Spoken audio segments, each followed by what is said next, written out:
So hello বন্ধুরা, তোমরা সবাই কেমন আছো? আশা করি ভালো আছো।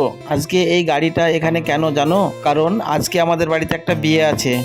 বর এখানে গামছা নিয়ে স্নান করার জন্য দাঁড়িয়ে আছে। এবার তাকে হলুদ মাখিয়ে স্নান করাচ্ছে তার ভাবিরা। হলুদ মাখিয়ে তাকে সুন্দর করে স্নান করে রেডি করে দেওয়া হবে। এইবার তাকে থুবড়ো খাওয়ানো হবে। থুবড়োর জন্য বসে পড়েছে। আমি একটু দেরিতে পৌঁছেছিলাম। তার বোন তাকে থুবড়ে খাইয়ে দিচ্ছে। আমিও একটু তাকে থুবড়ো খাইয়ে দেবো।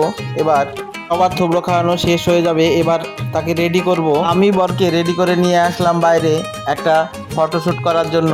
কেমন লাগছে তোমরা কমেন্টে বলবে।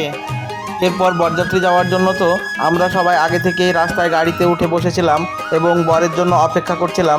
সেই মুহূর্তে একটা ভিডিও শ্যুট করে নিলাম। অল্প বরযাত্রী, সেই জন্য খুব কম সংখ্যক গাড়ি গিয়েছিল। মাত্র 3টে গাড়িতে করে আমরা গিয়েছিলাম। আমরা যখন বেরিয়ে পড়লাম তখন রাস্তার ধারে অনেকজন দাঁড়িয়েছিল। আমি সেই সময় একটা ভিডিও শ্যুট করে নিলাম, পরে তোমাদেরকে দেখাবো বলে। দেখো, আমরা বাড়ি থেকে বেরিয়ে পড়লাম এক্ষুনি। আমাদের গাড়িতে 7জন ছিলাম। গাড়ির ভিতরটাও আমি তোমাদেরকে ভালোভাবে দেখিয়ে দিলাম। আমরা যাচ্ছি এখন গাড়িতে করে। আমাদের বাড়ি থেকে বিয়ে বাড়ি অনেকটাই দূর, যেতে অনেক সময় লাগলো। ফাইনালি আমরা বিয়ের বাড়িতে এসে নামলাম। সবাই একে একে নামছে। খুব গরম পড়ছে আজকে, রৌদ্র খুব। সবাই একে একে নামছে। বরকে নামানোর জন্য লোক আসবে, সেই জন্য আমরা গাড়ির কাছে দাঁড়িয়েছিলাম। তারপর তাকে নামিয়ে নিয়ে গেল। হঠাৎ পাপাকে দেখতে পেলাম। পাপা একটু আগেই চলে এসেছে। এবার দেখাবো তোমাদেরকে প্যান্ডেলের ভিতরটা। প্যান্ডেলের ভিতরটা কেমন হয়েছে তোমরা বলো। আমার তো খুব ভালোই মনে হলো। যাবার পরে টিফিন দেবে, সেই জন্য আমাদেরকে সবাইকে বসতে বললো। আমরা সবাই চেয়ারে বসে পড়লাম। তার একটু পরেই বিয়ের কাজ শুরু করেছিল। আমরা সবাই ওখানে উপস্থিত ছিলাম, কারণ বরকে একটু নার্ভাস মনে হচ্ছিল। আমরা থাকলে একটু সাহস পাবে, সেই জন্য আমরা সবাই ওখানে উপস্থিত ছিলাম। শেষ পর্যন্ত বিয়ে কমপ্লিট হলো। তারপরে আমরা দুপুরবেলায় ভাত খাওয়ার জন্য আবার সবাই প্যান্ডেলে যাই।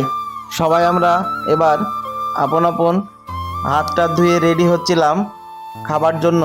একজন বসেছিল না, সেই জন্য তাদেরকে ডাকা হচ্ছিল। খাওয়া দাওয়া কমপ্লিট হওয়ার পরে আকাশের অবস্থা ভালো ছিল না, বৃষ্টি হচ্ছিল হালকা হালকা।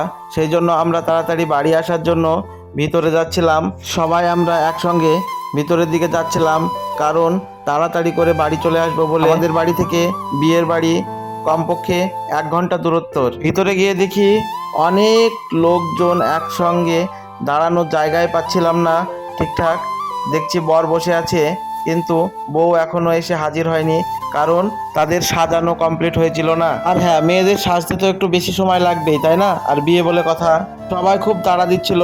শেষ পর্যন্ত বউকে নিয়ে আসা হলো এবং বসিয়ে সপানোর কাজ কমপ্লিট করা হলো। এইবার আমরা বাড়ি বেরিয়ে পড়েছি। হঠাৎ রাস্তার মাঝে খুব জোরে বৃষ্টি হতে শুরু করলো। দেখো, বৃষ্টিতে চারিদিকটা দেখাই যাচ্ছে না। সত্যি খুব জোরে বৃষ্টি হচ্ছিল। হঠাৎ বৃষ্টি চলে আসলো। অবশেষে আমরা বাড়ি ফিরে আসলাম। সবাই তো বউকে দেখার জন্য গাড়ির চারপাশে ঘিরে ধরেছিল এবং আমি সেই ফাঁকে একটু ভিডিও করে নিলাম। আজকের মতো এই পর্যন্তই।